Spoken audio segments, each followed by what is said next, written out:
전략포인트 짚어보는 시간입니다. 선물시장부터 살펴보겠습니다. 지금 선물지수 약세권입니다. 0.8포인트의 하락, 267선 정도 움직임이 나타나고 있고요. 외국인 투자가들이 지금 이틀 연속 매도로 대응을 하네요. 선물시장에서 지금 600계약 넘는 매도 물량이 출회가 되고 있습니다. 820계약의 매도 물량 기록이 되고 있습니다.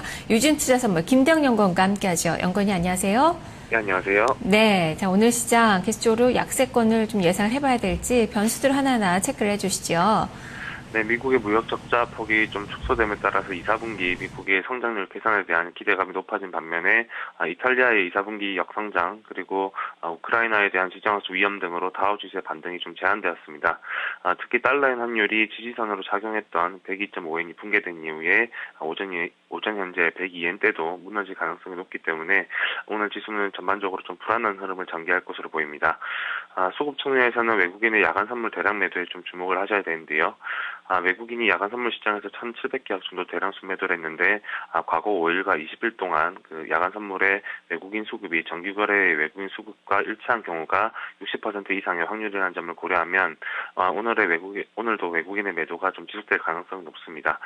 특히 어제까지는 통계적으로 전매도가 출회할 수 있는 타이밍이었던 반면에 오늘 이후에 외국인 매도는 신규 매도일 가능성이 있다는 점도 주의를 하셔야 되고요.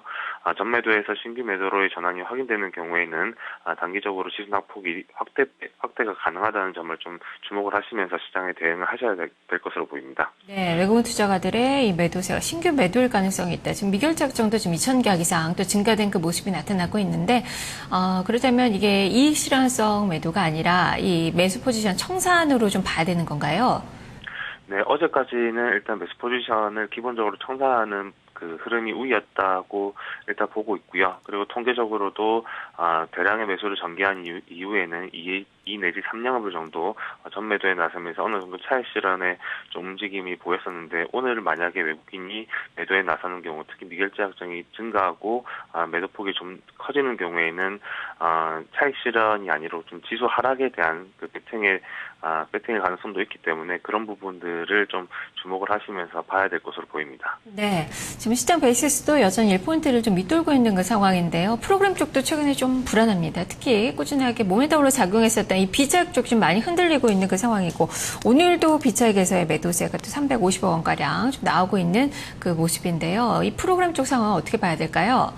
네, 기본적으로는 외국인의 선물 매도가 역시 그 시장 베이시스를 1포인트 미만으로 좀 유지시켜주는 그 근거가 되고 있기 때문에 이 부분이 프로그램 비차익 쪽에 좀 어느 정도 부정적인 영향을 주고 있고요. 특히 시장 베이시스에 좀 민감하게 반응을 보이는 금융투자 같은 경우는 비공시 차익 매수를 기대하기 어렵고 오히려 매도 쪽으로 좀 전환될 가능성이 높습니다.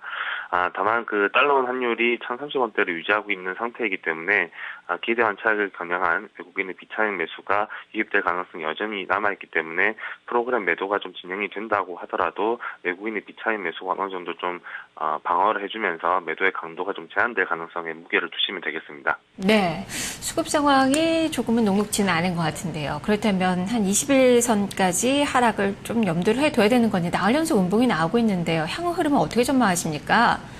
네, 일단 글로벌 여건이 그 지수의 비우호적인 상태를 유지하고 있고 외국인의 수급도 좀 악화된 상태로 보입니다. 따라서 오늘 지수는 266에서 268포인트에서 상승 압력이 좀 약화된 흐름을 전개할 것으로 예상이 되고 있고요. 단기적으로는 중립 이하의 대응을 통해서 그 오늘 오전 중 발표될 호주의 고용지표나 아니면 정부의 8월 그린북을 먼저 확인하는 작업이 좀 필요해 보입니다. 다만 그 대외 불확실성 그러니까 그 지정학적 위험이 완화되는 경우에는 미국과 중국 등 G2의 경기 회복 모멘텀이 좀 강화된 상태이기 때문에 이를 겨냥한 혹은 이에 편승한 지수의 상승이 좀 가능할 것으로 보고 있습니다. 따라서 중기적으로는 270포인트를 목표로 하는 저가 매수 관점이 좀 여전히 유효한 것으로 판단을 하고 있습니다. 네, 알겠습니다. 말씀 잘 들었습니다. 네, 감사합니다. 네, 단기와 중기의 전략이 좀 다르네요. 단기는 조금은 좀 중립적으로, 또 중장기적으로는 여전히 좀 매수 관점에서 좀 눈높이를 270선 정도로 좀 맞춰보자라는 의견이 제시가 됐습니다. 김대영 연구원과 함께했습니다. 자, 이어서 현물시장의 전략을 알아보겠습니다.